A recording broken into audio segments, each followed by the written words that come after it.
ঘুমোবো আমি, ঘুমোবে তুমি, গল্প শোনাবে ঘুম পড়ি, হালকা আলো চোখ বন্ধ চলো একটা গল্প শুনি। রাতের গল্প বাংলায়। আজকের গল্প বাঘবর। এক গ্রামে বসবাস করতেন এক গরিব ব্রাহ্মণ আর ব্রাহ্মণী। তাদের একটি ছোট্ট মেয়ে ছিল, কিন্তু খেতে দেবার জন্য বাড়িতে কিছু ছিল না। তাদের ছিল অনেক কষ্ট।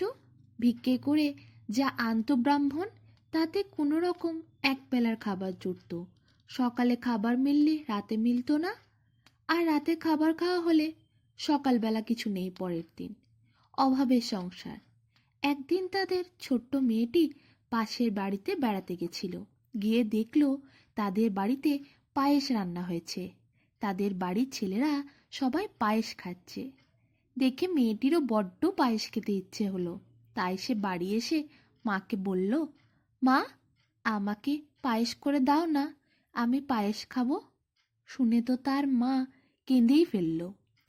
ভাতই দিতে পারি না, আর পায়েস পায়েস দেব কিভাবে? এদিকে এমন সময় ব্রাহ্মণও ভিক্ষে করে বাড়ি ফিরল। ব্রাহ্মণীকে কাঁদতে দেখে জিজ্ঞেস করল, কাঁদছো কেন তুমি, কি হয়েছে? ব্রাহ্মণী বলল, মেয়ে পায়েস খেতে চাইছে গো, পায়েস কোথা থেকে দেব? ভাতই দিতে পারি না, তাই কাঁদছি। ব্রাহ্মণ তখন বলল, আচ্ছা, আমি দেখছি, যাচ্ছি, কিছু একটা করতে পারি কিনা দেখি, তুমি কেঁদো না। এই বলে ব্রাহ্মণ তক্ষুনি বাড়ি থেকে বেরিয়ে গেলেন। সেই গ্রামে একজন খুব ভালো জমিদার থাকতেন। ব্রাহ্মণ ভাবল, তাকে গিয়ে সব কিছু বলা যাক। ব্রাহ্মণ গেলেন তার কাছে আর বললেন, মেয়ে পায়েস খেতে চেয়েছে। অমনি চমৎকার গোপালভোগ চাল, দুধ, চিনি আর পায়েসের সব দরকারি সরঞ্জাম তিনি দিলেন। ব্রাহ্মণ তো খুব খুশি। জমিদারকে আশীর্বাদ করে ছুটে এলেন ব্রাহ্মণীর কাছে। বললেন, এই নাও, পায়েসের জোগাড় করে এনেছি, তাড়াতাড়ি রান্নাটা করে ফেলো। এদিকে ব্রাহ্মণীর হাতের রান্না যে একবার খায় সে আর ভুলতে পারে না। এত সুন্দর রান্না করতেন ব্রাহ্মণী, রান্নার সুগন্ধ দূর দূর থেকে পাওয়া যেত। পায়েস রান্না করতে লাগলেন যখন ব্রাহ্মণী, তখনও চমৎকার গন্ধ। আশেপাশের সকল লোক পাগল হয়ে উঠল। একটা কাক সেই পায়েসের গন্ধে এসে বলল, আহা, চমৎকার! এমন চমৎকার জিনিস একটু না খেলে হয় নাকি? এই ভেবে কাক গিয়ে বসল ব্রাহ্মণের ঘরের চালে। কাক অনেকক্ষণ ধরেই ঘরের চালের ওপর চুপ করে বসেছিল। তারপর রান্নাঘরে টুংটাং শব্দ হতেই সে ভাবল, এরপর রান্নাটা হয়ে গেছে। কিছুক্ষণ পরই কাক দেখল তারা এবার খাবার বাড়ছে। সত্যি সত্যি তখন ব্রাহ্মণ আর তার মেয়ে খেতে বসেছিল। ব্রাহ্মণ আর ব্রাহ্মণের মেয়ে মিলে পায়েস তো প্রায় শেষ করেই ফেলল। খুব কম ছিল ব্রাহ্মণের জন্য। তারপর ব্রাহ্মণী যখন খাওয়া শেষ করলো, তখন পাতে আর হাঁড়িতে কোথাও একটু পায়েসের দাগ অবধি নেই। এদিকে কাক এতক্ষণ বসে থাকার পর যখন একটুও খেতে পেল না, তখন তার বড্ড রাগ হলো। সে মনে মনে ভাবল, আমাকে এমন করে ঠকালে তোমরা, এর শোধ নিতেই হবে। ব্রাহ্মণের বাড়ির থেকে একটু দূরেই এক ছিল বিশাল অরণ্য। সেই অরণ্যের মধ্যে থাকতো একটা মস্ত বড় বাঘ। দুষ্টু কাক ফন্দি এঁটে সেই বাঘের কাছে গিয়ে বলল, বাঘ মশাই, আমাদের ব্রাহ্মণ ঠাকুরের একটি সুন্দর মেয়ে আছে। আপনি এমন সুন্দর মেয়ে কোনো দিন দেখেননি। আপনি তো খুব সুন্দর বর। আপনার সঙ্গে মেয়েটির বিয়ে হলে বড্ড ভালো হতো। বাঘ বলল, বিয়ে ঠিক কে করে দেবে? আমি কথা বলতে গেলেই তো সবাই ভয়ে ছুটে পালাবে। কাক বলল, আপনাকে কিছু করতে হবে না, আমি সব করে দিচ্ছি। আগে আপনি ব্রাহ্মণকে কিছু খাবার পাঠিয়ে দিন। বাঘ বলল, ঠিক আছে, আমি এক্ষুনি গ্রামে যাচ্ছি, যাকে দেখতে পাবো তাকেই মেরে বামুনের বাড়িতে রেখে আসবো। কাকের তা শুনে মাথায় বাজ পড়ল। কাক বলল, না না, ওরা ওসব খায় না।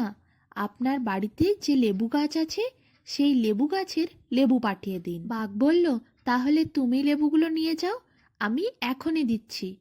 কাক সাথে সাথে লেবুগুলো নিয়ে ব্রাহ্মণের বাড়িতে দিয়ে এসে বলল, বাঘমশাই, তারা তো লেবু খেয়ে ভারী খুশি হয়েছে। এমনি করে বেশ কয়েকদিন কিছু লেবু দিলেই মেয়েকে বিয়ে দিয়ে দেবে। শুনে তো বাঘ আহ্লাদে মাটিতে গড়াগড়ি দিতে লাগলো। এমন করে কাক যখন রোজ রোজ লেবু নিয়ে যেতে থাকে আর বারবার এসে বলতে থাকে তাদের মেয়েকে বিয়ে দেবে বলেছে, তখন একদিন বাঘের মনে হলো ব্রাহ্মণ বুঝি সত্যি সত্যি মেয়েকে দেবে তো। তাই একদিন বাঘ বলল, কই কাক, লেবু তো ফুরিয়ে গেল, মেয়েকে বিয়ে তো দিল না। আর বাঘ কাককে স্পষ্ট ভাষায় বলে দিল, তুমি গিয়ে বলো, না হলে কাল রাত্রে যদি আমাকে মেয়ে না দেয় আমি সবাইকে চিবিয়ে খাবো। এদিকে এই কথা শোনার পর কাক তো মনে মনে ভীষণ খুশি, কারণ কাক তো এটাই চেয়েছিল। সে তাই জন্যই তো ফোন দিয়ে এঁটে বাঘের সাথে এই রকম করেছে। তক্ষুনি কাক উড়ে গেল ব্রাহ্মণের বাড়িতে, বলল, ওগো শুনছো, কেউ আছো নাকি? ব্রাহ্মণ ব্রাহ্মণী বেরিয়ে আসতেই কাক বলল, কাল রাত্রে বাঘ আসবে তোমাদের মেয়েকে বিয়ে করতে, যদি বিয়ে না দাও সকলকে চিবিয়ে খাবে। এ কথা শোনা মাত্রই ব্রাহ্মণ ব্রাহ্মণীর তো বুক কেঁপে উঠল।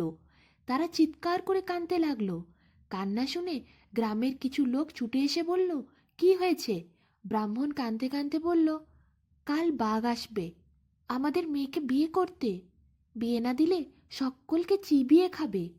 শুনে গ্রামের লোক বলল, এই কথা আমরা বাঘ মশাইয়ের কাছে এক্ষুনি খবর পাঠিয়ে দিচ্ছি, আপনি চিন্তা করবেন না। তারপর তারা বাঘের কাছে খবর পাঠালো, বাঘ মশাই, আপনার মতো ভালো বর কি এই মেয়ে আর কোনোদিন পাবে? আপনি হলেন সেরা বর। তা আপনি কিন্তু পোশাক পরে আসবেন, সবার মাঝে বসবেন, গান বাজনা শুনবেন, নিমন্ত্রণ খাবেন, তারপর আমাদের গ্রামের মেয়েকে বিয়ে করে নিয়ে চলে যায়। বাঘ তো ভীষণ খুশি। এদিকে গ্রামের সকল লোক মিলে ব্রাহ্মণের উঠানে ৩০০টি উনান কেটে রাখলো আর ৩০০টি হাঁড়ি চাপিয়ে রাখলো। পরের দিন সকাল সকাল সেই ৩০০ হাঁড়িতে তারা তেল ভরলো, তেল গরম করতে লাগলো। অন্যদিকে কুয়োর ওপর বিশাল চমৎকার বিছানা করা হলো।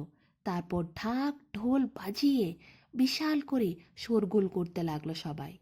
বাঘ সেই শোরগোলের আওয়াজ শুনতে পেল অরণ্যের ভেতর থেকে। সেই শব্দ শুনে বাঘ বলল, বাহ, বিশাল ধুমধাম করে বিয়ে লেগেছে তো, তাড়াতাড়ি জামা কাপড় পরে নাচতে নাচতে আমি তাহলে চলে যাই ব্রাহ্মণ ব্রাহ্মণীর বাড়িতে। বাঘ ঠিক সময় বিয়ে করার জন্য ধুতি পাঞ্জাবি পরে মাথায় পাগড়ি বেঁধে উপস্থিত হলো। এদিকে গ্রামবাসীরা সবাই বাঘকে দেখে বলল, বাজাও বাজাও, সবাই ঢাকঢোল বাজাও, আরে বর এসেছে তো। বাঘমশাইকে সবাই মিলে এসে কুয়োর উপর বিছানা রয়েছে তা দেখিয়ে বলল, আপনি এখানে বসুন। বাঘমশাই তো লাফিয়ে সেখানে বসতে গেল, কিন্তু বিছানা শুদ্ধ কুয়োর মধ্যে সে পড়ে গেল। সঙ্গে সঙ্গে গ্রামের সকলে মিলে সে ৩০০ গরম হাঁড়ির তেল কুয়োর মুখের কাছে এনে বাঘকে দেখিয়ে বলল, আমাদের মেয়েকে যদি এক্ষুনি না ছেড়ে দাও, এখান থেকে না পালিয়ে যাও, তাহলে এই গরম তেল তোমার ওপর ঢেলে দেব। বাঘ সাথে সাথে ভয়ে বলল, আর কোনোদিন সে মুখো হবে না, সে এই অরণ্য ছেড়েই চলে যাবে।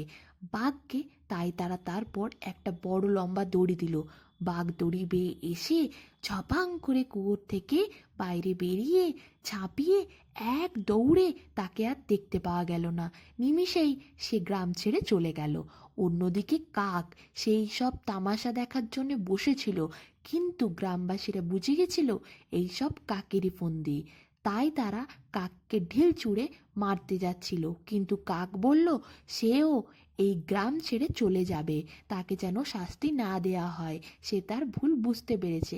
এরপর কাক আর বাঘ দুজনেই গ্রাম থেকে দূরে চলে গেল, আর গ্রামবাসীরা তাদেরকে তাড়িয়ে খুবই খুশি, কারণ তারা একটা মেয়ের প্রাণ বাঁচাতে পেরেছে। বাঘ আর দুষ্টু কাক চলে যাওয়ার পর গ্রামে আবার শান্তি ফিরে এলো। ব্রাহ্মণ ব্রাহ্মণী তাদের মেয়েকে নিয়ে সুখে দিন কাটাতে লাগলো।